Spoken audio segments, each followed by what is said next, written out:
श्री परमात्मने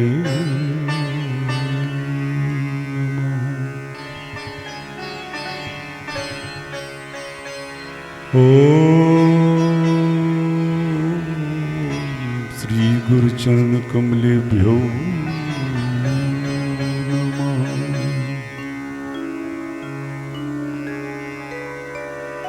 श्री सरस्वती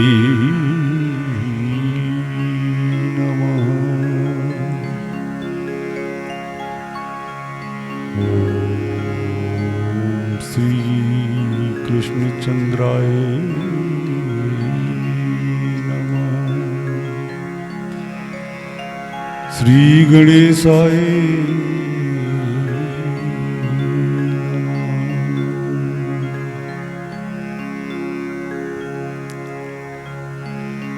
ध्येयं सदा परिभवग्नमभीष्टदोहम् तीर्थास्पदं स्युविरिञ्चनुतं शरण्यम् भृत्यार्तिहं प्रणतपालिभवाब्धिपोतम्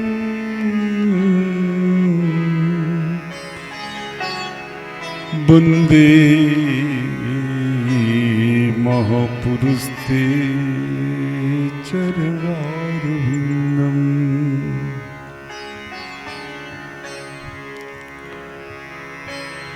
बंसी विभूषित कर नवनिर्दाभा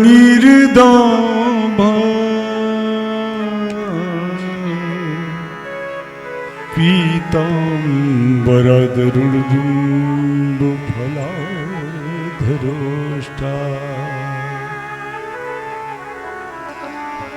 पूर्णेन्दु सुंदर मुखादरबिंद नेत्रा कृष्ण तत्त्वमहं न जाने।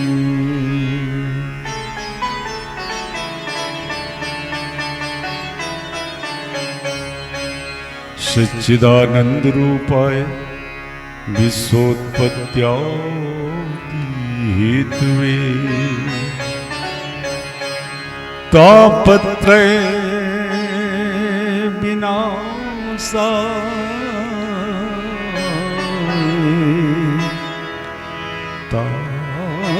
तापत्रय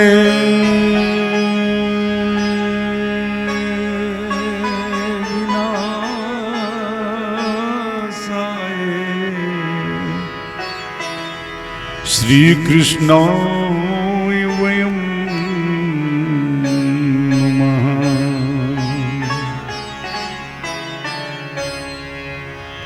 गजाननं भूतगणाधिसेवितं कपित्थजम्बूफलं चारुभक्षणं उमासुतं शोकविनाशकारकं नमामि विघ्नेश्वरं पादपङ्कजम्।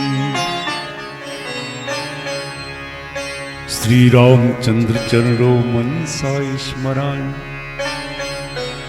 श्री रामचंद्र चरणो वचसा गृह्णामि श्री रामचंद्र चरणो शिरसा नमामि श्री रामचंद्र चरणो शिरसा नमामि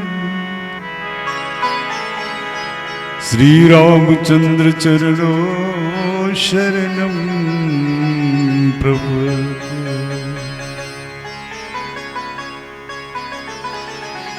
श्री गुरुचरण सरोज रज निज मन मुकुर सुधार वरनो रघुवर विमल जस जो दायक फल चार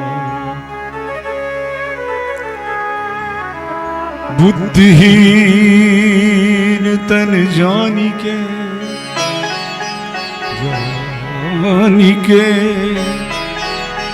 सुमिरो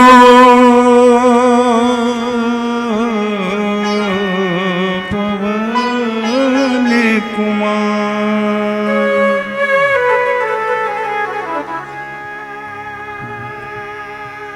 बल बुद्धि विद्या देव मोही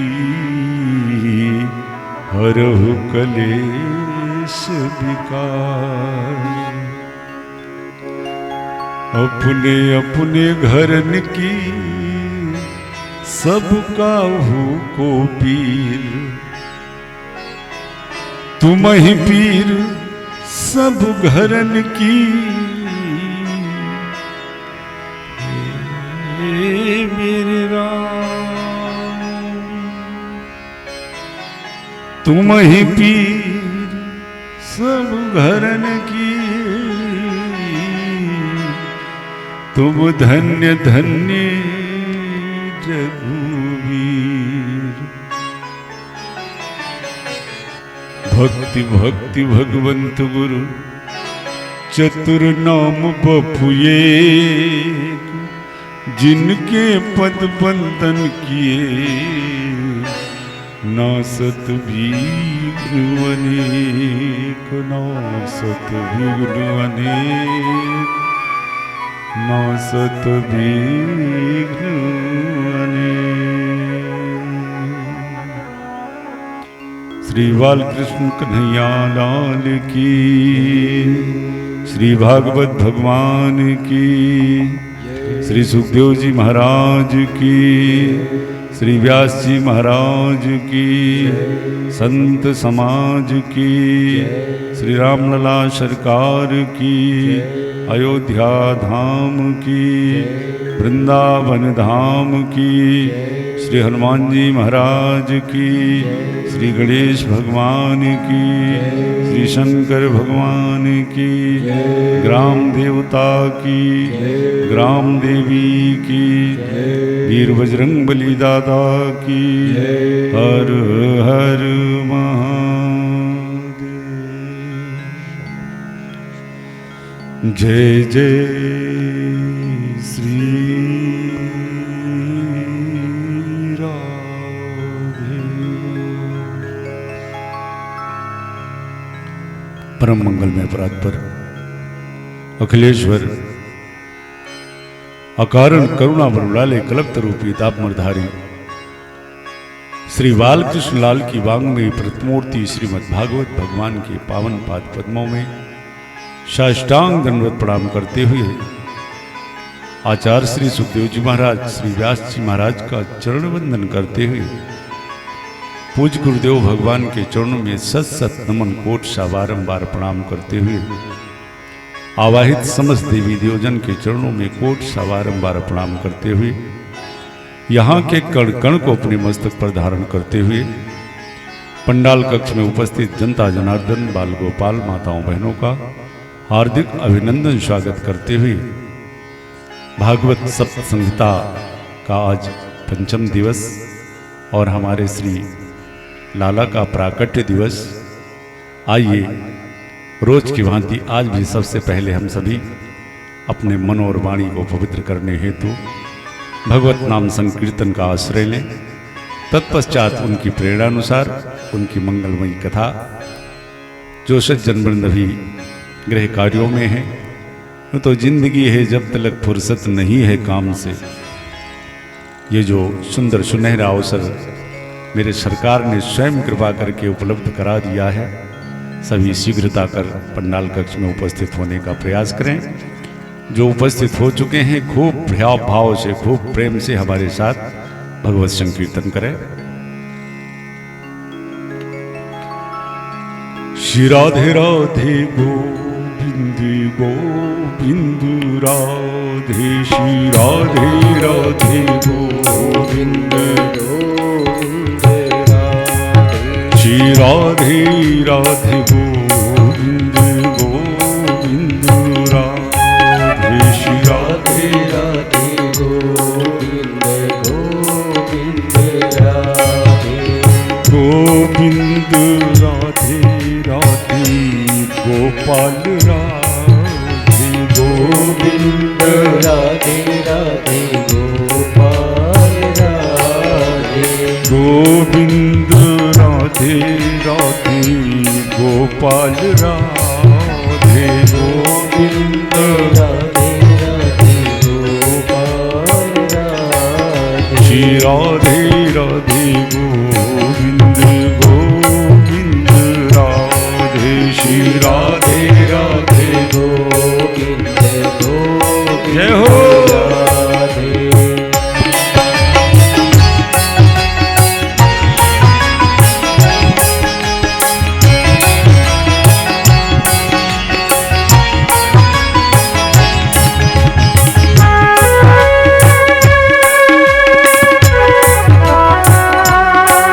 करारविंदेन पदारविंदम मुखारविंदे विनवेश्यन्तम बटस्पत्रस्य पुटे शयनम बालम कुंदम मनसा स्मरामि। श्री कृष्ण गोविंद हरे मुरारे हे नाथ नारायण वासुदेवा। जीवति वस्वा मृत में तुदे जीवति वस्वा मृत में तुदे गोविंद दामोदर माधवे श्री राधे राधे गोविंद गोविंद राधे श्री राधे राधे गोविंद गोविंद राधे श्री राधे राधे गोविंद गोविंद राधे श्री राधे राधे श्री राधे गोविंद राधे गोविंद राधे राधे गोपाल राधे गोविंद राधे राधे गोपाल राधे गोविंद राधे राधे गोपाल राधे गोविंद राधे राधे गोपाल राधे गोविंद राधे राधे गोविंद राधे राधे गोपाल राधे गोविंद राधे राधे गोपाल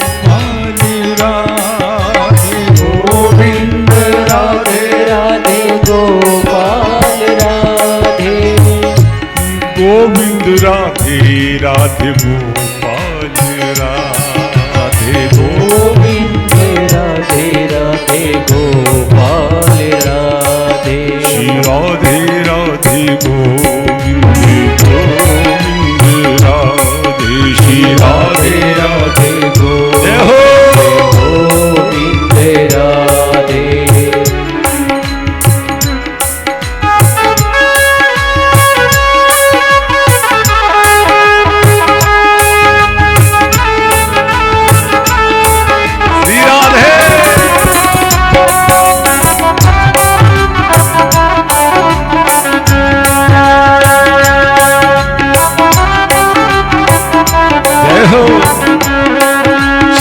राधे राधे गोविंद गोविंद राधे श्री राधे राधे गोविंद गोविंद राधे श्री राधे राधे गोविंद गोविंद राधे श्री राधे राधे गोविंद गोविंद राधे राधे राधे गोविंद गोविंद राधे राधे राधे गोविंद गोविंद राधे गोविंद राधे गोविंद राधे गोपाल राधे गोपाल राधे गोविंद राधे गोविंद राधे गोपाल राधे गोपाल राधे राधे राधे राधे राधे गोविंद राधे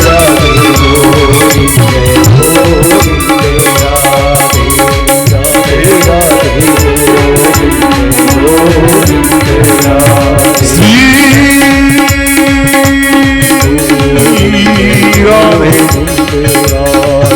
श्री राधे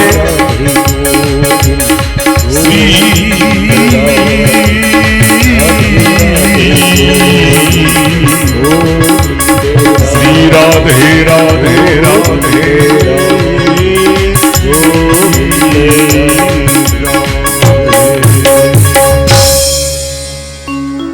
बोलो भक्तवत्सल भगवान की जय। श्री बांके बिहारी लाल की जय। कन्हैया लाल की जय। श्री भागवत भगवान की जय।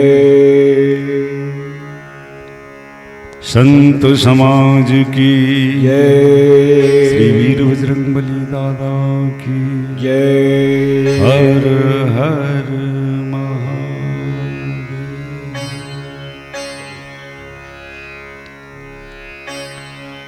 हिंद में प्रतिवर्ष ये आती है नवमी राम की और अष्टमी हमारे श्री श्याम की।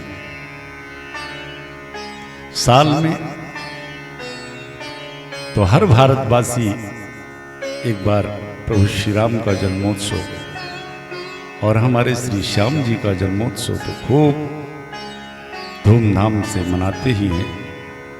लेकिन बड़ी कृपा ठाकुर की, बड़ी कृपा मेरे प्रभु की कि वही जन्मोत्सव आज हम सभी को सहज ही में इस क्षण उसी उत्सव का आनंद हम सभी को प्राप्त होगा। भागवत सप्त संहिता के आज पंचम दिवस, हम सभी कल की कथा में श्रवण कर रहे थे कि श्री सुखदेव जी महाराज परीक्षित को सर्वप्रथम महाराज मनु की जो 5 संतानें, 3 पुत्री और 2 पुत्र, आकृति, देवहूति और प्रसूति। सबसे पहले माता देवहूति के वंश का वर्णन किया। कपिल भगवान का अवतार हुआ, गंगा सागर तप हेतु चले गए। माता देवहूति का वंश यहीं तक रहा। महाराज दक्ष की जो पहली पुत्री हैं उनका विवाह रुचि प्रजापति के साथ हुआ, जिनके यहाँ साक्षात यज्ञ नारायण भगवान पधारे। और जो महाराज मनु की तीसरी पुत्री हैं प्रसूति, इनका विवाह दक्ष प्रजापति के साथ होता है, जिनके यहाँ माता सती का प्रादुर्भाव हुआ। एक बार महाराज दक्ष से भगवान शिव का अपमान हो गया और उस अपमान को माता सती सह न सकी और अपने पिता के यज्ञ में ही अपनी प्राणाहुति दे दी। जब तक ये शरीर रहेगा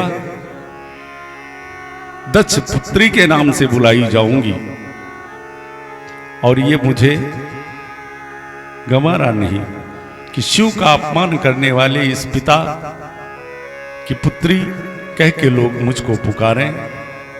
ये शरीर इस पिता के द्वारा प्राप्त हुआ, इसलिए इस शरीर का त्याग करती हूं और दक्ष के ही यज्ञ में अपने उस शरीर का त्याग कर दिया।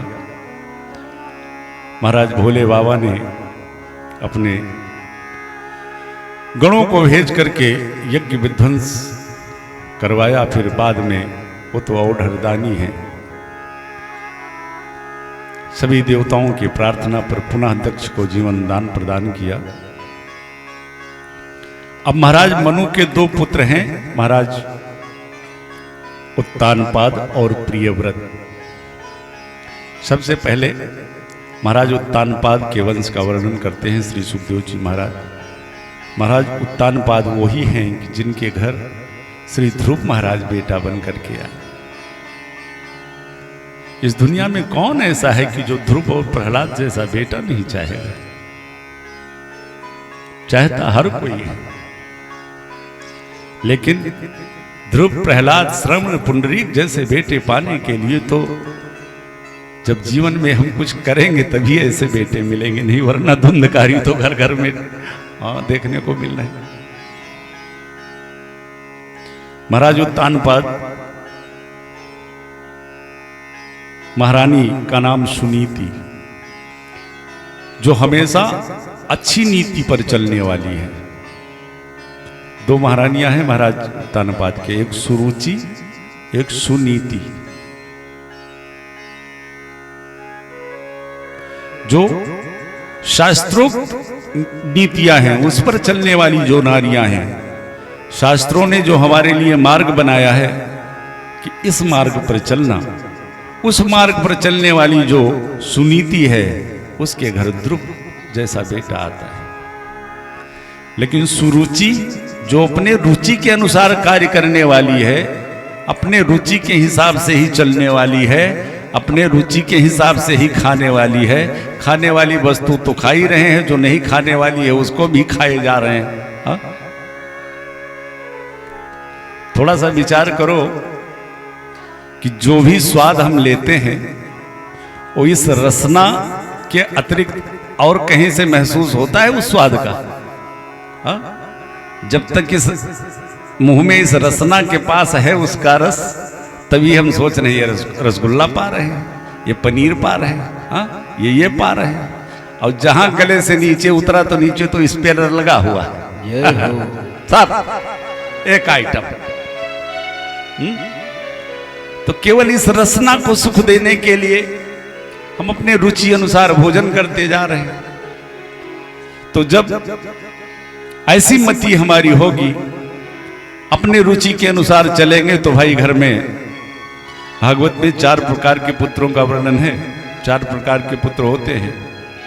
एक शत्रु पुत्र है, एक ऋणानुबंधी पुत्र है, एक उदासीन पुत्र है और एक सेवक पुत्र है। अब इनकी व्याख्याओं में हम नहीं जाएंगे क्योंकि वैसे ही हम लोग अभी बहुत पीछे हैं। बड़ी लंबी यात्रा करनी है लाला के जन्मोत्सव तक।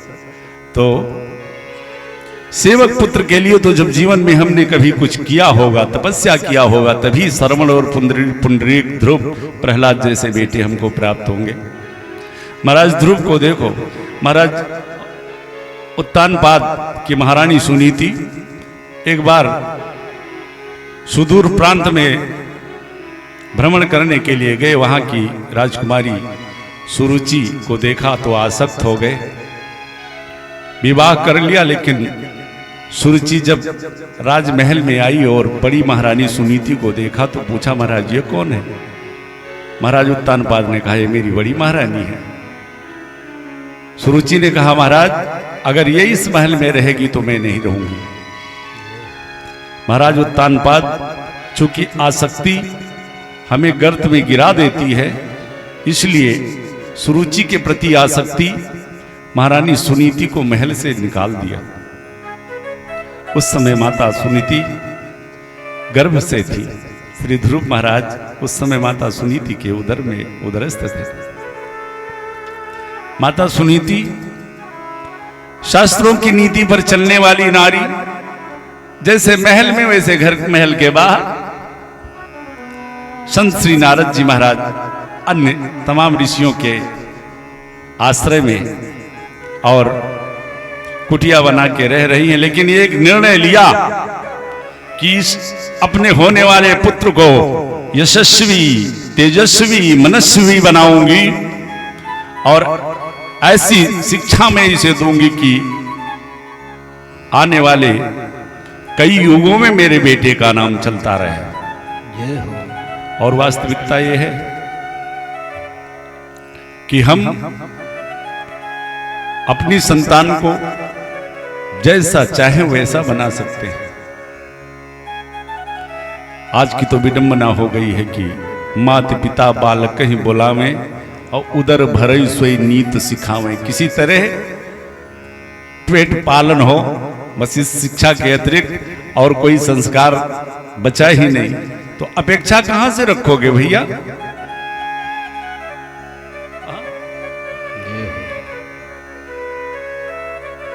श्री ध्रुव जी महाराज का जन्म हुआ, संतों के सानिध्य में सत्संग प्राप्त होता रहा। एक दिन संजोग से 5 वर्ष के ध्रुव जी पहुंच गए महल में। महाराज उत्तानपाद सिंहासन पर बैठे हुए थे और पिता को सिंहासन पर बैठा देख रहा नहीं गया, वो भी जाकर के पिता की गोदी में बैठ गए। बगल में सुरुचि बैठी थी, सो हाथ पकड़ के झिटक के उतार दिया। ध्रुव जी ने कहा, क्यों मां, मैं अपने पिता की गोदी में बैठने का अधिकारी नहीं हूं? सुरुचि ने कहा, ध्रुव, माना कि तुम इनके पुत्र हो, लेकिन इस सिंहासन पर बैठने का अधिकार तो तुम्हें नहीं है। क्यों नहीं है? कहा, इसलिए कि तुमने मेरे उदर से जन्म नहीं लिया है। और अगर इस सिंहासन पर बैठना है तो जाओ वन में भगवान की तपस्या करो, और जब भगवान प्रकट हों तो उनसे वरदान मांगो कि मैं माता सुरुचि के उदर से प्रकट हूं, तब तुम्हें इस सिंहासन पर बैठने का अधिकार मिल सकता है। पर इस बातों से सुरुचि ने केवल ध्रुव का नहीं अपितु भगवान का भी अपमान कर दिया। ये हो अपने गर्भ को सुरुचि भगवान से भी ऊंचा मान बैठी। भगवान की तपस्या करो तो फिर वरदान मांगो कि मैं सुरुचि के गर्भ से उत्पन्न हूं। ध्रुव जी आए मां के पास, भला बुरा सुरुचि को कहने लगे, पर मां ने तुरंत मुख पे हाथ रख दिया। अरे बेटा, मां मुझे छोटी माता ने ऐसा बोला। माता सुनीति ने कहा, बेटा वास्तविकता तो यह है कि जो छोटी माता ने जो उपदेश तुम्हें किया वो तो मैं भी नहीं कर पाई। बेटा, इस पिता से भी ऊंचा परम पिता का पद तुमको पाने का मार्ग दिखा दिया। माता सुनीति को प्रणाम करके और श्री ध्रुव जी महाराज वन की तरफ चल पड़े। पर इस 5 वर्ष के बालक को वन की तरफ जाते हुए देख प्रजा में विद्रोह फैल गया। प्रजा महाराज उत्तानपाद से विमुख हो गई, सारी सेना विमुख हो गई। मंत्री महोदय ने आकर के महाराज को बताया, महाराज ध्रुव जी को रोकिए नहीं तो प्रजा तख्ता पलट कर देगी। और अभी तक का अन्याय तो प्रजा ने आपके बर्दाश्त कर लिया, लेकिन ये 5 वर्ष का बालक, अब ये अन्याय प्रजा बर्दाश्त नहीं करेगी और आप महाराज अभी बंदी बना लिए जाएंगे और आजीवन जेल में आपको रहना पड़ेगा। मंत्री से महाराज उत्तानपाद ने सुरुचि की तरफ देखा, देख लिया अपने मन की करने का नतीजा। महाराज उत्तानपाद और सुरुचि बन जाते हुए ध्रुव के पास पहुंचे। बेटा, आधा राज ले लो, वन को मत जाओ। ध्रुव जी ने कहा, नहीं पिताश्री, अब तो उस परम पिता को पाने की लालसा जागृत हो गई। पूरा राज ले लो बेटा, वन को मत जाओ। पर ध्रुव महाराज नहीं रुके। सारी प्रजा हाथ जोड़ करके खड़ी हो गई। सरकार, आप वन को चले जाएंगे तो हम लोग अनाथ हो जाएंगे। ऐसे अत्याचारी राजा के राज्य में हम नहीं रह सकते। ध्रुव जी ने बड़ी सुंदर बात अपनी प्रजा को बताई। देखो, अभी कुछ क्षण पहले जब तक भगवान को पाने का विचार मेरे मन में नहीं आया था, तब तक मेरी तरफ कोई देखने वाला नहीं था। और आज भगवान को पाने का विचार मन में प्रकट होते ही पूरा राज्य मिल रहा है। विचार करो कि जिस दिन मेरा ठाकुर मुझे उस दिन मेरे लिए क्या संभव है। सारी प्रजा के भी नेत्र सजल हो गए। वचन दिया प्रजा को, जा रहा हूं और जिस दिन मेरे ठाकुर का मुझको दर्शन होगा, मैं तुम सभी को अपने ठाकुर का दर्शन कराऊंगा। ये प्रजा को अपने आश्वासन दिया। और राजधर्म यही है, राजा का नियम यही है। जासु राज प्रिय प्रजा दुखारी, सो नृप अवश्य नरक अधिकारी। शास्त्र कहते हैं कि परमात्मा और जीव के बीच में जब तक गुरु का सानिध्य ना हो तो गुरु बिन भवनिध तरई न कोई। लेकिन अभी 5 वर्ष का बालक ध्रुव है, इसके पास कोई ना गुरु है ना कोई ज्ञान है। प्राय आजकल जब हम दीक्षित होना चाहते हैं तो गुरु की तलाश करते हैं, खूब दिमाग लगाते हैं किसको गुरु बनाया जाए, खूब सोचते हैं। पहले आप अपने ऊपर विचार करो कि आप कितने बुद्धिमान हो। अब आप जितने बुद्धिमान हो, जब गुरु की तलाश आप करोगे तो वैसे गुरु जी भी तो मिलेंगे। हा? नहीं, छोड़ो ठाकुर जी के ऊपर। जिस दिन मेरे ठाकुर की इच्छा होगी, मेरे योग वो गुरु मेरे सामने ला करके प्रकट कर देंगे। ये भी जिम्मेदारी ठाकुर जी की ही है, गुरु किया नहीं है। भगवान को पाने चल पड़ा ध्रुव। भगवान ने देखा भाई 5 वर्ष का बालक मेरी तरफ आ रहा है, शास्त्रों का नियम है। नारद जी को बुलाया, नारद जी जाओ देखो ये बालक मेरी तरफ आ रहा है, समझाना, अगर लौट जाएगा तो ठीक है, नहीं फिर मेरे पास आने का मार्ग बता देना। श्री नारद जी ध्रुव महाराज जी के पास पहुंच गए, जहां ध्रुव महल से निकलकर अपने पिता के राज्य को छोड़कर वन की तरफ प्रस्थान कर रहे थे, जा रहे थे।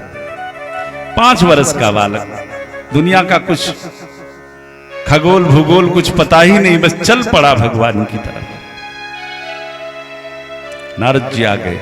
नारद जी को देखते ही ध्रुव जी ने साष्टांग दंडवत प्रणाम किया। नारद जी ने मन में सोचा, ओहो पहली सीढ़ी बड़ी मजबूत है। संत को देखकर, अपने से वरिष्ठ जनों को देख करके बालक प्रणाम कर रहा है। नारद जी ने आशीर्वाद दिया, बेटा क्या नाम है? ध्रुव। कहां से आए हो? परिचय दे। कहां जा रहे हो? वन में जा रहे हैं। किस लिए? भगवान को पाने। नारद जी झूठे मूठे हंसे, अरे वन में भगवान रहते हैं क्या? अरे वन में तो शेर रहता है, बड़े बड़े हिंसक पशु रहते हैं। बेटा वन में वो शेर और हिंसक पशु तुम्हें खा जाएंगे। ध्रुव जी ने कहा, मुनिवर मेरी मैया कहती है कि जो ईश्वर हम में है वही उन हिंसक पशुओं में है, वही हर जीव में है, तो फिर मैं भी ईश्वर का अंश हूं, वो भी ईश्वर के अंश हैं, तो फिर हमें उनसे क्या डर, क्या खतरा? नारद जी ने विचार किया, हो दूसरी सीढ़ी भी मजबूत है, विश्वास पक्का है। नारद जी ने कहा, महलों में रहते थे, कितनी बार खाते थे? कहा मैया 3-4 बार 5 बार कभी कभी खिला देती थी।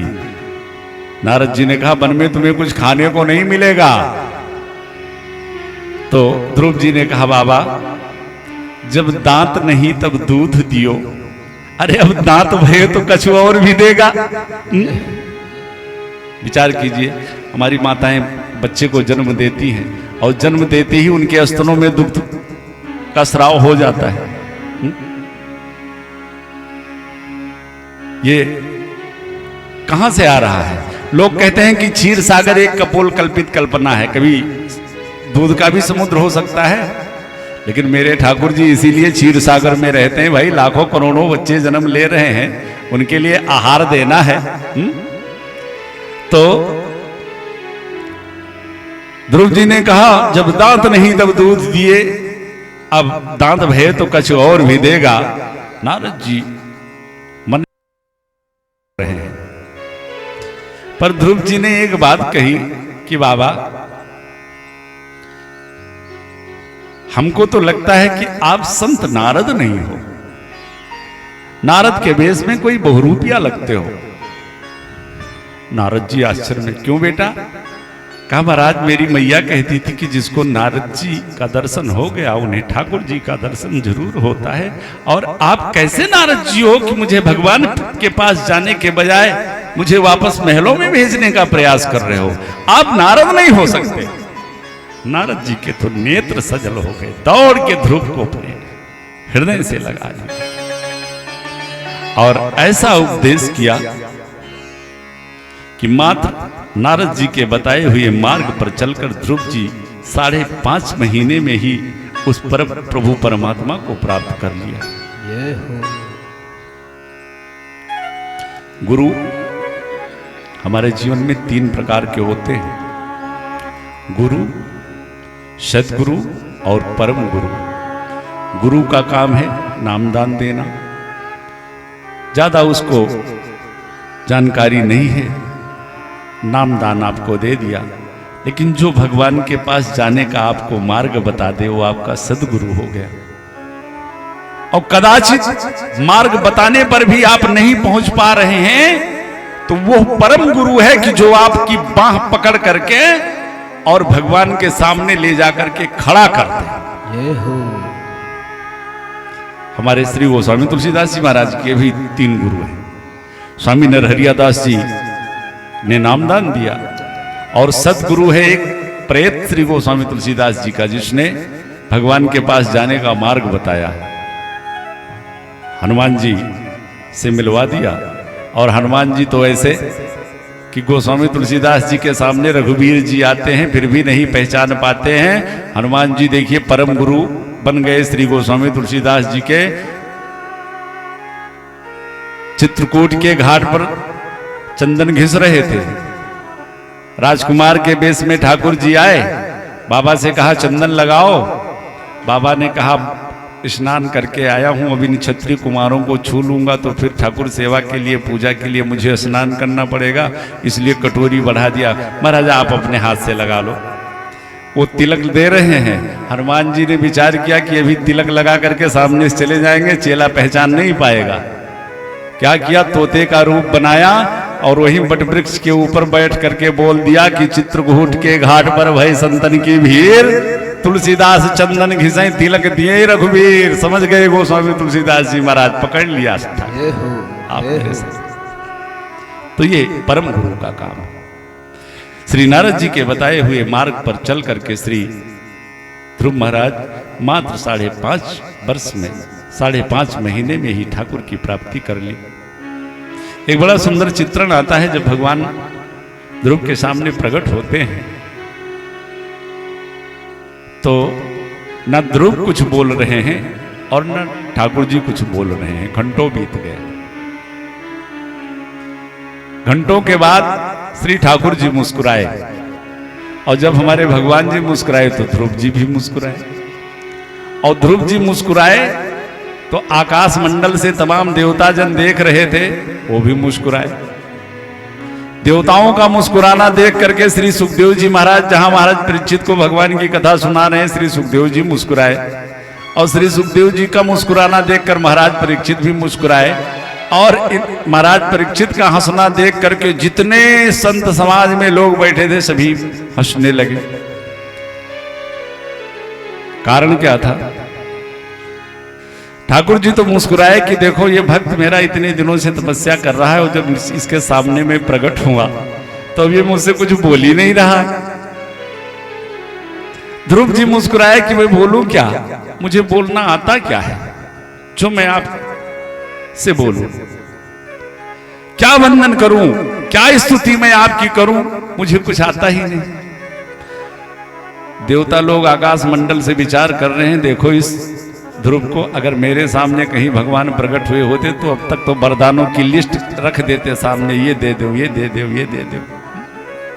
श्री सुखदेव जी मुस्कुराए कि अरे जब सरकार ही मिल गए तो फिर वरदान मांगने की क्या जरूरत। और परीक्षित जी मुस्कुराए, वारे सरकार धन्य है आपके मुखारविंद से भगवान का ये लीलामृत कि आपने इस कथानक के माध्यम से मुझे तो उस झांकी का दर्शन ही करा दिया। ध्रुव जी वापस भेजा भगवान ने अपने राज्य में। महाराज उत्तानपाद महाराज ध्रुव को राज दे करके वन को चले गए। महाराज ध्रुव का भी शासनकाल बड़ा सुंदर चला। महाराज ध्रुव के बेटा हुए उत्कल एक बार जो इनके छोटे भाई थे उत्तम, ध्रुव जी के, गंधर्वों के बाग में गए। कुछ गंधर्वों से विवाद हुआ तो गंधर्वों ने इनके छोटे भाई उत्तम को मार दिया। सो ध्रुव महाराज आवेश में आकर के लाखों गंधर्वों की हत्या कर देते हैं। एक प्रश्न उठा कि एक भगवत प्राप्त पुरुष ध्रुव और इनको भी क्रोध आ गया। भैया ये विकार जो हमारे हैं ना, काम क्रोध मद लोभ मोह मत्सर माया दम पाखंड आलस प्रमाद, इनका कभी कुछ ठिकाना नहीं है कि कब हमारे इस पांच भौतिक शरीर में प्रवेश कर जाए। देखिए भगवत प्राप्त पुरुष है श्री ध्रुव जी महाराज, लेकिन आज गंधर्वों के ऊपर क्रोधित हुए तो लाखों गंधर्वों का संहार कर दिया। क्यों? ध्रुव महाराज ने तपस्या करके भगवान को तो पा लिया, लेकिन अभी जीवन में उनके सत्संग करने का अवसर आया नहीं था, और जब सत्संग करने का अवसर आया नहीं तो उनके विवेक की जागृति नहीं हो पाई थी। ज्ञानवान तो हो गए थे लेकिन विवेक की जागृति नहीं हुई थी, और विवेक की जागृति हमारे जीवन में तभी होगी बिन सत्संग विवेक न होए। भागवत के अनुसार महाराज मनु उनके परबाबा प्रकट होकर के उस सम्रांगण में और बड़ा सुंदर उपदेश करते हैं महाराज ध्रुव को, अपने बेटे उत्कल को राज सिंहासन पर बिठा करके, और भगवान के परम पावन धाम से श्री ध्रुव जी के लिए विमान आया। चलिए अब आप चलिए प्रभु के परम पावन धाम। ध्रुव जी जब विमान पर चढ़ने लगे तो मृत्यु देव आकर के हाथ जोड़ के खड़े हो गए, महाराज कहाँ जा रहे हो? ध्रुव महाराज ने देखा, कहा महाराज आया है सो जाएगा, और मुझे पहले स्वीकार कीजिए फिर विमान पर बैठिए। ध्रुव महाराज ने भगवान के पार्षदों के तरफ देखा, क्या मरना पड़ेगा? पार्षदों ने इशारा किया, मृत्यु देवता से कह दो कि वो थोड़ा झुक जाए। मृत्यु देवता झुके, ध्रुव महाराज अपना एक पांव मृत्यु देवता के सर पर रख करके और चढ़ गए विमान में। विमान चल पड़ा भगवान के धाम की तरफ, पर ध्रुव जी का चेहरा थोड़ा सा लटका हुआ था। पार्षदों ने पूछा, महाराज क्या बात है? महाराज, जिस माँ ने मुझको जन्म दिया, जिस माँ ने मुझको ये संस्कार सिखाया, जिस माँ ने मुझको यह ज्ञान दिया कि आज उसके ज्ञान के फलस्वरूप मुझे परम पद की प्राप्ति हो रही है, उस माँ को मैं पीछे ही छोड़ आया। भगवान के पार्षदों ने कहा, ध्रुव, जिस माँ ने तुम जैसे बालक को जन्म दिया हो भला तुमसे पीछे कैसे रह सकती है? आगे वाले विमान में देखो, वो देखो तुम्हारी माँ उस विमान में बैठ के भगवान के धाम चल रही है। ध्रुव जी तो खुश है। महाराज उत्तानपाद के जो दूसरे बेटा है प्रियव्रत, प्रियव्रत महाराज का भी शासन काल बड़ा सुंदर चला। एक बार महाराज प्रियव्रत ने देखा कि जब 24 घंटे में 12 घंटे के लिए रात्रि हो जाती है, सूर्यदेव अस्त हो जाते हैं, तो मेरी प्रजा हर काम बंद करके सो जाती है, निष्क्रिय हो जाती है।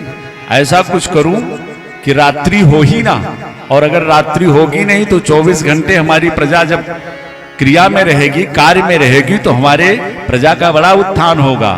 महाराज सूर्यदेव भगवान की आराधना करके और इतना सुंदर तेजोमय रथ प्राप्त किया कि जब सूर्य भगवान अस्त हो जाते थे तो महाराज प्रियव्रत अपने रथ पर बैठ करके आकाश में प्रकट हो जाते तो पुनः दिन हो जाता था। और 6 महीने महाराज प्रियव्रत ने रात्रि ही नहीं होने दिया। अंत में ब्रह्मा आदि तमाम देवजन प्रकट होकर के और इस क्रम को विराम करने के लिए कहा। आगे श्री सुखदेव जी महाराज भागवत के 10 लक्षणों का निरूपण करते हैं। सर्ग विसर्ग, स्थान, पोषण, ऊटी, मनवंतर कथा, निरोध, मुक्ति, ईशान कथा और आश्रय। प्रथम स्कंद में प्रथम और द्वितीय स्कंद में श्रोता और वक्ता के अधिकार का वर्णन किया। तृतीय स्कंद में सर्ग का वर्णन, चतुर्थ में विसर्ग का वर्णन, पंचम में ऊटी, पोषण, मनवंतर कथाओं का वर्णन किया। षष्ठम स्कंद में एक बड़ा सुंदर प्रश्न किया श्री परीक्षित महाराज ने श्री सुखदेव जी महाराज से। महाराज एक बात बताओ, हमने सुना है कि भगवान समदर्शी हैं, लेकिन अगर उनकी लीलाओं पर ध्यान दिया जाए तो हमेशा वो पक्षपात करते हुए दिखाई पड़ते हैं। सुखदेव जी मौन है। जब देखो तब देवताओं का पक्ष लेकर के राक्षसों का वध ही करते रहते हैं, और अगर वो समदर्शी हैं तो हमेशा देवताओं का पक्ष लेकर के दैत्यों का वध क्यों करते हैं? कथम देवताम अवधि, क्यों देवताओं का पक्ष क्यों हमेशा लिया करते हैं? तब श्री सुखदेव जी ने कहा, परीक्षित बड़ा उत्तम प्रश्न तुम्हारा है। यही प्रश्न एक बार तुम्हारे दादा श्री युधिष्ठिर महाराज ने संत श्री नारद जी से किया था। कब महाराज? कहा जब हस्तिनापुर में राजसूय यज्ञ के अवसर पर तुम्हारे दादाश्री ने निर्णय लिया कि इसमें प्रथम पूजा श्री कृष्ण की होगी, और जब पूजा प्रारंभ हुई तो शिशुपाल खड़ा हो गया लाखों गालियां सुनाने के लिए कृष्ण को। 100 गाली पूरी होते ही भगवान ने अपने चक्र सुदर्शन से शिशुपाल का मस्तक काट दिया, और जब मस्तक काट दिया तो शिशुपाल के अंदर का तेज सबके आंखों के सामने देखते ही देखते भगवान के अंदर समाहित हो गया।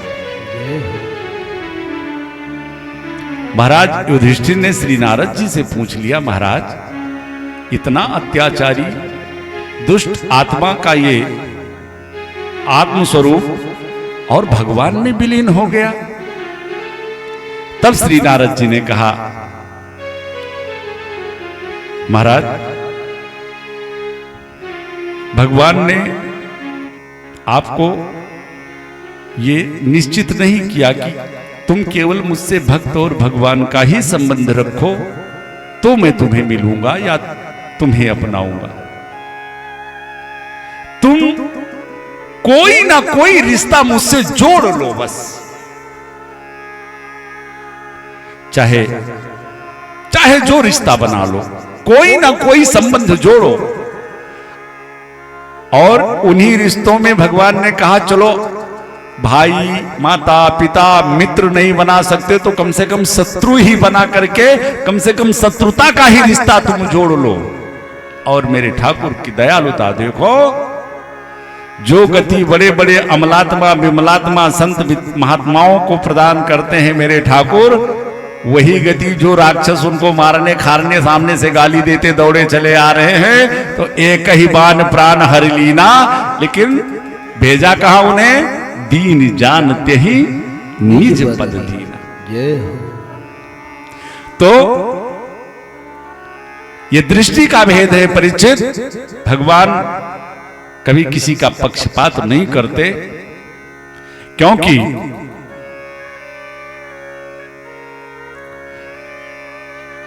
भगवान वैसे वास्तविकता में अगर देखा जाए तो भगवान ने इस बात को स्वयं स्वीकारा है कि मैं समदर्शी नहीं हूं। उपाध्याय जी, भगवान ने इस बात को स्वयं स्वीकार कर लिया है कि मैं समदर्शी नहीं हूं।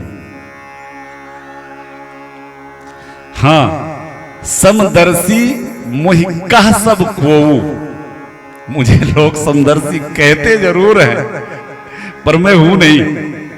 अच्छा महाराज, आप समदर्शी नहीं हैं? कहा हाँ बिल्कुल नहीं हूं। समदर्शी मोहि कह सबको, मुझे लोग कहते हैं, लेकिन सेवक पर अनन्य गति सोऊ, जो मेरा सेवक बन गया उस पर तो मेरी विशेष कृपा बरसती है।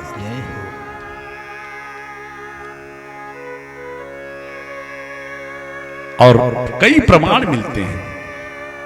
तो श्री सुखदेव जी महाराज परीक्षित से कहते हैं, राजन ऐसी बात नहीं, हमेशा वो दैत्यों का ही वध नहीं करते। भगवान के 12 महाभागवतों में जो भगवान के 12 प्रमुख भक्त हैं, उनमें 2 दैत्य कुल के हैं। एक महाराज बलि और दूसरे श्री महाराज श्री प्रहलाद जी।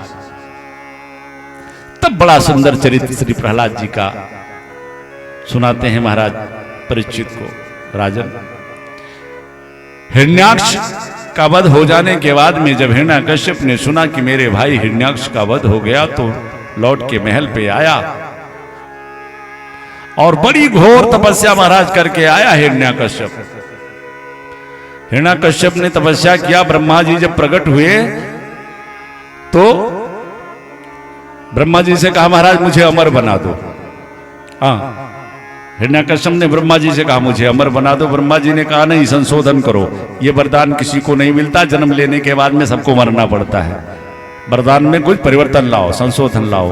फिर तो महाराज हिरण्याकश्यप ने वरदानों की झड़ी लगा दी, ना दिन में मरू, ना रात में मरू, ना अंदर मरू, ना बाहर मरू, ना किसी अस्त्र से मरू, ना शस्त्र से मरू, ना दिन के साल के 12 महीने में मरू, यहाँ तक कि ना मैं विधाता के द्वारा बनाए हुए किसी जीव से मरू। महाराज ब्रह्मा जी ने कहा भैया बस कर, कितना मांगेगा, पर जो मांगा है तुझे देना तो पड़ेगा, क्योंकि तपस्या भी तूने बड़ी विकट करी है। अजय बनकर हिरण्याकश्यप आ गया महाराज, पृथ्वी पर आतंक मचा दिया। माता कयाधु के उदर से श्री प्रहलाद जी का प्राकट्य हुआ। राक्षस कुल में जन्म हुआ था, लेकिन देखिए हमारे जीवन में कहीं कोई ऐसी घटना घटती है जो हमें आध्यात्मिक पथ पे इतना मजबूत कर देती है कि फिर कोई कितना भी डिगाना चाहे डिग नहीं सकता। 3 चीजें होती हैं, अंधविश्वास, विश्वास और दृढ़ विश्वास। प्रत्येक जीव भगवान की तरफ अंधविश्वास में ही पहले चलता है, क्योंकि अंधविश्वास ही पहली सीढ़ी है। अंधविश्वास किसे कहते हैं?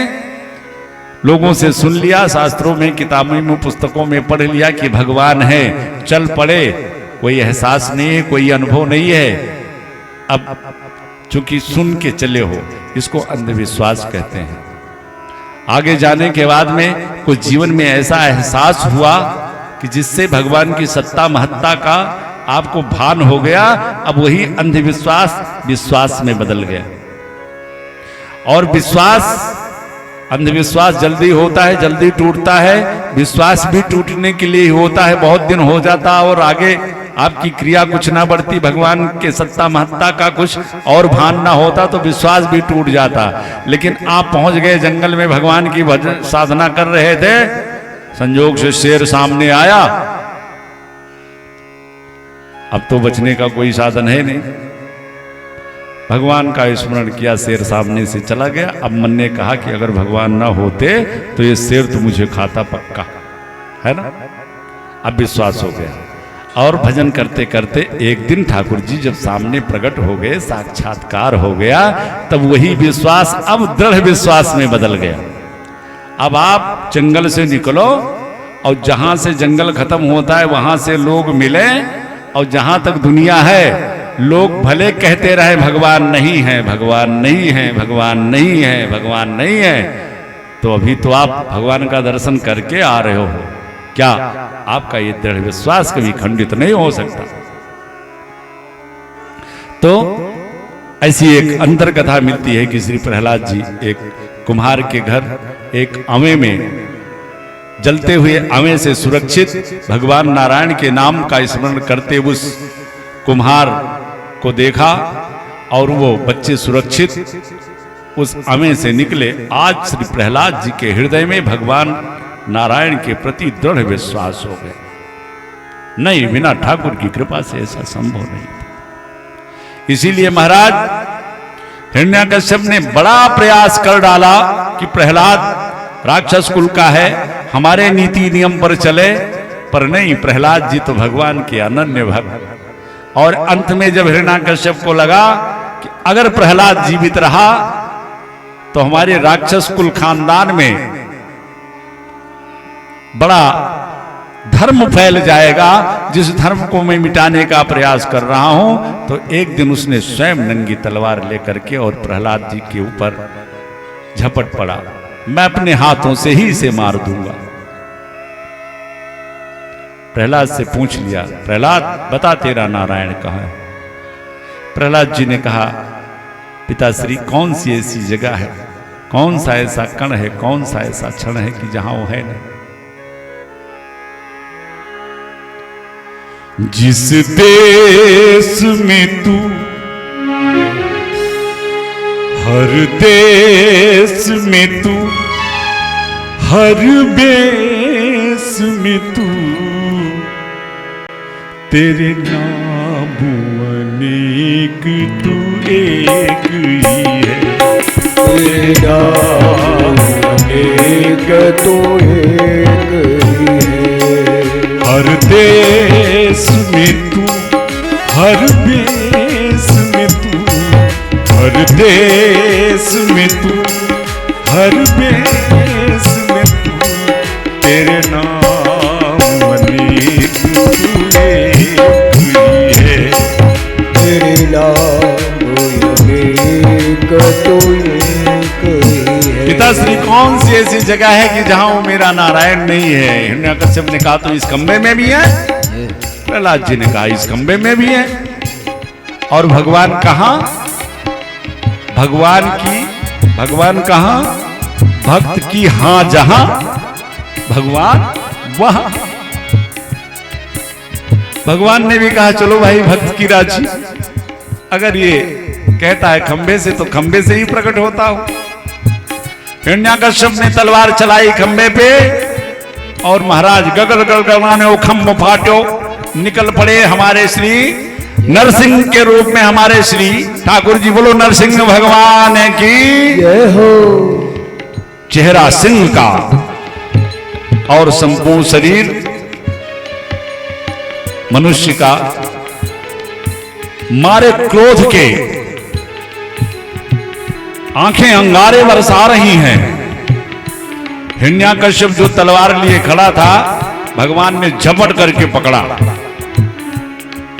हिरण्यकश्यप ने विचार किया कि ऐसा इस प्रकृति में ऐसा जीव आज तक तो मैंने देखा ही नहीं। भगवान ने उसको पकड़ लिया और घर के ड्योढ़ी पर देहली पर लेकर के आए, बैठ करके अपनी जंघा पे लिटा लिया। हिरण्यकश्यप ने कहा तुम चाहे जो हो लेकिन मुझे मार नहीं सकते। कहा क्यों? कहा मैंने ब्रह्मा से वरदान मांगा है कि मैं न नर से मरूं न जानवर से मरूं। तो कहा मूर्ख गौर से देख मैं हूं क्या? नर भी नहीं हूं जानवर भी नहीं हूं, नर भी हूं जानवर भी हूं। हिरण्यकश्यप ने सोचा एक वरदान तो गया। कहा महाराज अब भी नहीं मार सकते। बोले क्या? क्यों? कहा मैंने ब्रह्मा जी से वरदान मांगा था कि ना मैं घर के अंदर मरूं ना घर के बाहर मरूं। भगवान ने कहा देखो तुझको घर के देहली पे लेके बैठा हूं, जहां से घर में प्रवेश करते हैं। ये ना घर के अंदर ही है ना घर के बाहर ही है। हिरण्यकश्यप ने सोचा तो दो वरदान फेल गए। कहा महाराज मैंने ब्रह्मा जी से वरदान मांगा था कि मैं साल के 12 महीनों में किसी महीने में ना मरूं। तो कहा इसीलिए मैंने देखिए अधिक मास बना रखा था पुरुषोत्तम मास, ये 12 महीनों से अलग होता है। हिरण्यकश्यप ने सोचा सारे गारंटी पत्र खत्म होते जा रहे हैं। महाराज अब भी नहीं मार पाओगे। बोले क्या? क्यों? कहा मैंने ब्रह्मा जी से वरदान मांगा था कि मैं ब्रह्मा जी के द्वारा निर्मित किसी भी वस्तु से ना मरूं, किसी भी जीव से ना मरूं। भगवान ने कहा सुन ब्रह्मा को मैं बनाता हूं, ब्रह्मा ने मुझे नहीं बनाया है। अब तो हिरण्यकश्यप को लगा कि कहानी खत्म। हमारा ठहरो ठहरो, अभी मैंने मांगा था कि मैं ना ऊपर मरूं ना नीचे मरूं। कहा इसीलिए तुझको अपनी जंघा पर मैंने पटक रखा है, ना तू ऊपर है ना नीचे है। तब तक एक वरदान और याद आ गया। कहा महाराज मैंने मांगा था कि ना अस्त्र से मरूं ना शस्त्र से मरूं। तो कहा इसीलिए देख बड़े बड़े नाखून शेर के पंजों वाले मैं तेरे लिए व्यवस्थित करके आया हूं। भगवान ने हिरण्यकश्यप का उदर विदीर्ण कर दिया और इतने क्रोध में कि इसने मेरे नन्हे प्यारे भक्त प्रहलाद को कितना सताया, पहाड़ों से गिराया, हाथियों से कुचलवाने का प्रयास किया, नागों के कोठरियों में डाला, अग्नि में जलाने का प्रयास किया इस मेरे छोटे से भक्त को। महाराज भगवान का वो क्रोध ऐसा कि अगर कहीं देवताओं ने विचार किया कि कुछ एक क्षणों के लिए अगर ये क्रोध मेरे ठाकुर का रहा तो इस पृथ्वी का विनाश हो जाएगा। सभी देवता भागे भागे पहुंचे माता लक्ष्मी के पास। अरे मैया, माता लक्ष्मी ने कहा क्या बात है? अरे जल्दी चलो आज आपके सरकार बड़े क्रोध में है। माता लक्ष्मी तो हंसने लगी। अरे किसकी बात कर रहे हो?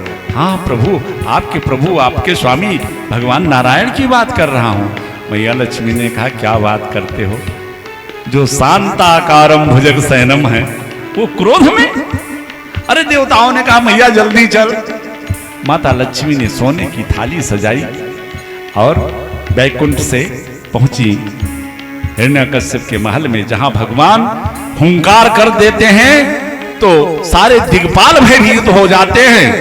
माता लक्ष्मी पहुंची, अभी चेहरे की तरफ देखा नहीं था, पांव से आरती घुमाते घुमाते घुमाते, और जब चेहरे की तरफ दृष्टि गई भगवान ने मारी हुंकार, वो तो वही थाली पटक करके और भाग गई वैकुंठ। हे भगवान, आज तक मैंने अपने स्वामी का ऐसा विकराल स्वरूप नहीं देखा। अंत में देवताओं को लगा कि अगर भगवान का क्रोध शांत नहीं हुआ तो ये पृथ्वी इसका विनाश हो जाएगा। सोचा प्रहलाद के लिए भगवान ने यह अवतार धारण किया है। प्रहलाद को इशारा किया, बेटा तुम ही भगवान के क्रोध को शांत कर सकते हो। प्रहलाद जी भगवान के पास गए। धन्य है मेरे प्रभु, प्रहलाद को उठा करके अपने गोदी में बिठा लिया और अपनी जीवा निकालकर प्रहलाद को चाट दिया। भगवान का क्रोध शांत हो गया। भगवान ने प्रहलाद जी से एक बात पूछा, प्रहलाद एक बात बता, हमारे इस स्वरूप को देखकर सारी सृष्टि भयभीत हो गई, क्या तुझे डर नहीं लगा? प्रहलाद जी ने कहा, सरकार एक बात बताओ, जंगल में वनराज होता है, जंगल में जब सिंह दहाड़ता है तो पूरा जंगल उसके भय से कांप जाता है, लेकिन वहीं सिंह के पास उसके छोटे छोटे जो शावक होते हैं, सिंह के जो बच्चे होते हैं, सिंह कितना भी दहाड़ता रहे लेकिन कभी वो कूद के पीठ पे बैठ जाएंगे, कभी कंधे पे उछल के बैठ जाएंगे। तो सरकार आप मेरे पिता, मैं आपका पुत्र, तो मुझे भला आपसे किस प्रकार का भय होता? भगवान प्रहलाद जी से कहे, बेटा कुछ वरदान मांगो। एक बार तो प्रहलाद जी कहने जा रहे थे कि नहीं मुझे कुछ नहीं चाहिए, आप मिल गए, लेकिन अगले ही क्षण प्रहलाद जी सावधान हुए कि ईश्वर मांगने के लिए कह रहा है, ईश्वर मांगने के लिए कह रहा है, और अगर मैं ऐसा कहूं तो ये उचित। हाँ सरकार जरूर चाहिए। भगवान खुश हो गए, बता प्रहलाद तुझे क्या दूं? प्रहलाद जी तो भगवान के इतने बड़े निष्काम भक्त हैं। प्रहलाद जी ने हाथ जोड़ा, सरकार अगर आप मुझको कुछ देना चाहते हैं तो इस भक्त पर यही कृपा करें कि मेरे जीवन में कभी मेरे मन में कुछ मांगने की कामना ही ना उत्पन्न हो। धन्य भगवान के निर्देश। प्रहलाद जी को राज सिंहासन सत्ता पर बिठाया, बड़ा सुंदर उनका भी शासन काल चला। आगे श्री सुखदेव जी महाराज जब अष्टम स्कंद में पहुंचे तो अष्टम स्कंद में मनवंतरों की कथाएं आती हैं। श्री राधे श्री राधे राधे गोविंद गोविंद राधे, श्री राधे राधे श्री राधे राधे गोविंद गोविंद राधे, श्री राधे राधे गोविंद राधे। एक बड़ी सुंदर चर्चा श्री सुखदेव जी महाराज परीक्षित से कहते हैं, महाराज त्रिकूट पर्वत पर एक गजराज रहता है जिसकी 50 पत्नियां हैं, लमसम 150 बच्चे हैं, 10,000 हाथियों का बल रखने वाला गजराज है। एक दिन एक सरोवर में स्नान कर रहा था, इतने लंबे भरे परिवार को देखकर बड़ा आनंदित हो रहा था। उस सरोवर में स्नान करते करते जब काफी देर हो गया और सरोवर का जल जब काफी मैला हो गया तो उसी में संजोग से एक ग्राह था मगर, उसको क्रोध आ गया और उसने जाके गजराज के पांव को पकड़ लिया। पहले तो गजराज को लगा कि होगा कोई छोटा मोटा नन्हा जीव, जब उसे मेरी शक्ति का एहसास होगा तो खुद छोड़ के भाग जाएगा। लेकिन जब धीरे धीरे उस मगर ने अपनी पकड़ मजबूत करके गजराज को जल के अंदर खींचना चाहा तो गजराज ने भी अपनी शक्ति लगाई। अंततः गजराज को लगा कि इस मगर की शक्ति मेरी शक्ति से कहीं ज्यादा है, तो आवाज दिया अपनी पत्नी और बेटों को। उसकी पत्नियां, उसके बेटे सभी तट पे, उस सरोवर के तट पर खड़े होकर के गजराज के सूंड में सूंड फंसा करके अपनी तरफ गजराज को बाहर निकालने का प्रयास कर रही हैं, और वो ग्राह गजराज को जल के भीतर खींच रहा है। हफ्तों बीत गया, न गजराज बाहर आ रहा है, न मगर ही उसे अभी अंदर ले जा पा रहा है। महाराज पखवाड़ा बीत गया, 15 दिन निकल गए। अंत में धीरे धीरे करके जब पखवाड़ा बीतने को आया तो पत्नियों ने और पुत्रों ने उस संकट में फंसे हुए गजराज के सूंड से अपनी सूंड छुड़ाई। उपाध्याय सूंड छुड़ाते ही ग्राहक की शक्ति तेज हुई तो वो जल में उसे खींचने लगा। गजराज ने आवाज लगाया, अरे बच्चों क्या कर रहे हो? पत्नियों को कहा, क्या कर रही हो? छोड़ दिया तो अभी तो मेरी मृत्यु हो जाएगी, ये ग्राह मुझे जल के अंदर खींच ले जाएगा। पत्नियों ने कहा, महाराज 15 दिन से आपको पकड़े खड़े हैं, ना आप बाहर निकल रहे हो, बाप के साथ हम भी मरें क्या? और देखते ही देखते महाराज पत्नियां और सारे बच्चे उस सरोवर से विमुख होकर सभी वन की तरफ जाने लगे। गजराज बड़े गौर से अपने उस परिवार को देखता रहा जिस परिवार के लिए अपना संपूर्ण जीवन समर्पित कर दिया था।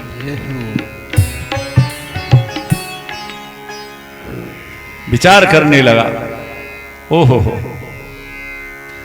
सुख के सब साथी दुख में ना हो,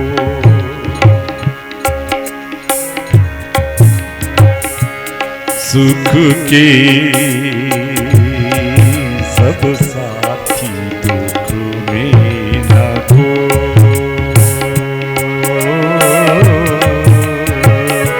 सुख के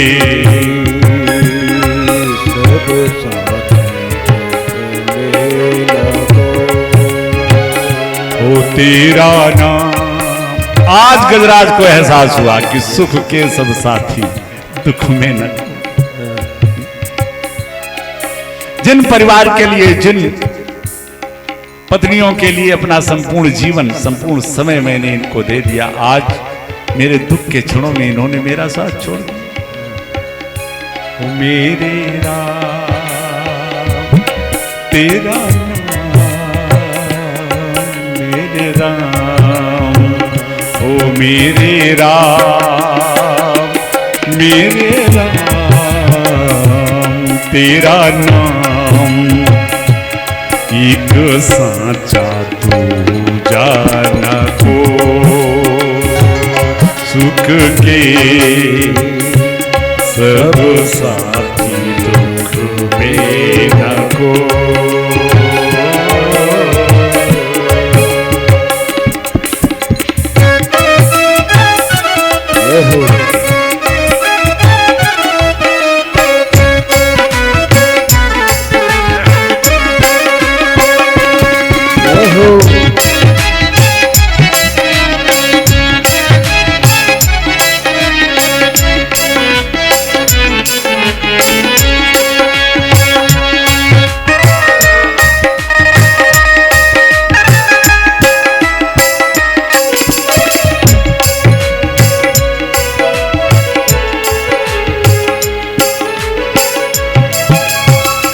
जीवन आनी जानी छाया,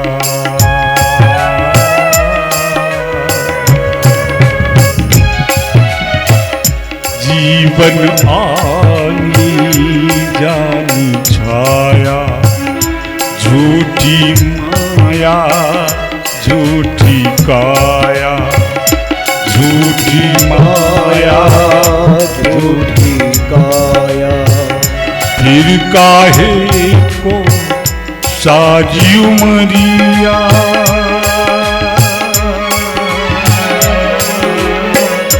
फिर काहे को सारी उमरिया, पाप की गठरी ढोई, सुख के सब साथी में न खो, सुख के सब साथी में न खो।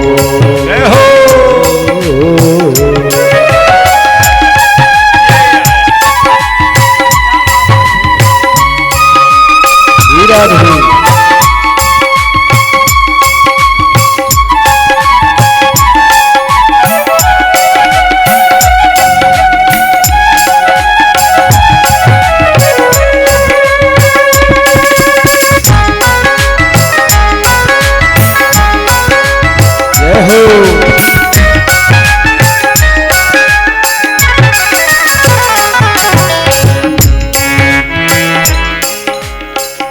ना कुछ तेरा ना कुछ मेरा,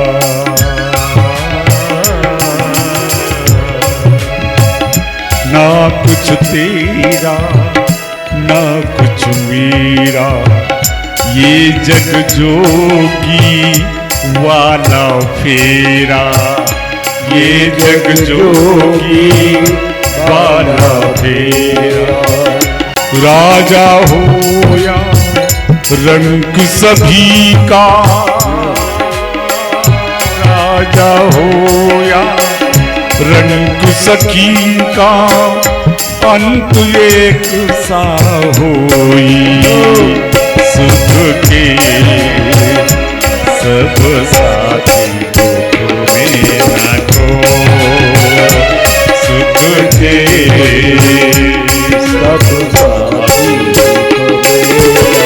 गजराज ऐसे देखता रहा। पत्नियां पुत्र सभी संकट के घड़ी में गजराज को छोड़कर चले गए। अंत में गजराज ने जब जगत से वैराग्य हो गया, तब अंतिम अरदास लगाई ठाकुर जी को। एवं व्यवस्थो बुद्ध्या समाधायि मनोहृदि, जजाप परमं जाप्यम, जजाप परमं जाप्यम, प्राग जन्मन्य निशीक्षितम। आवाज लगा दिया, हे सरकार और मेरे ठाकुर तो ऐसे हाथ फैलाए खड़े रहते हैं, तुम कभी पुकार के देखो तो कितने प्रमाण मिलते हैं। कभी नंगे पांव दौड़ पड़ते हैं, हा? कभी बिना पीतांबर ओढ़े दौड़ पड़ते हैं। भगवान गजराज भगवान को पुकार रहा है, लेकिन अपनी स्तुति में किसी का नाम नहीं लिया, किसी देव विशेष का नाम नहीं लिया। एवं व्यवस्थो बुद्ध्या, आकाश मंडल में बहुत सारे देवता खड़े हैं, शंकर जी खड़े हैं, दुर्गा मैया खड़ी है, ब्रह्मा जी खड़े हैं, इंद्र देवता खड़े हैं, बहुत सारे देवता खड़े हैं, और सब यही सोच रहे हैं कि अपनी स्तुति में गजराज एक बार मेरा नाम ले ले, तुरंत चल करके इसकी रक्षा करूं। पर गजराज किसी का नाम नहीं ले रहा है, तो कोई देव विशेष गजराज के पास आ भी नहीं रहा। पर मेरे ठाकुर जी ने कहा, चलो भाई, जो किसी का नाम नहीं वो मेरा नाम, इसलिए मैं स्वयं चलता हूं।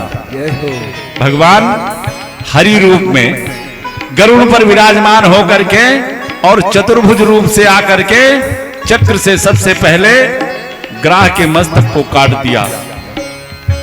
और धन्य है उनकी भक्त वत्सलता, ग्राह का मस्तक कट गया।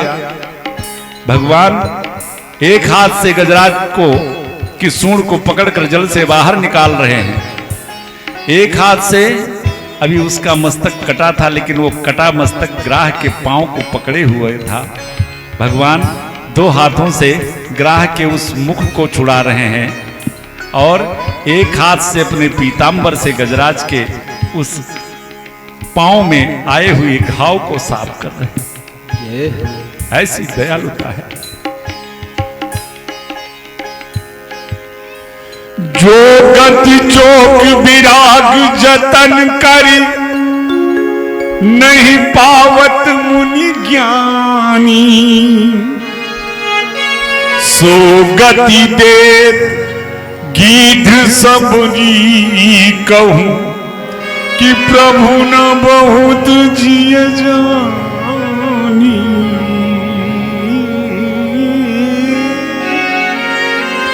कि प्रभु न बहुत जिय जानी, ऐसो को दयाले जग मां ऐसो को दयाले जग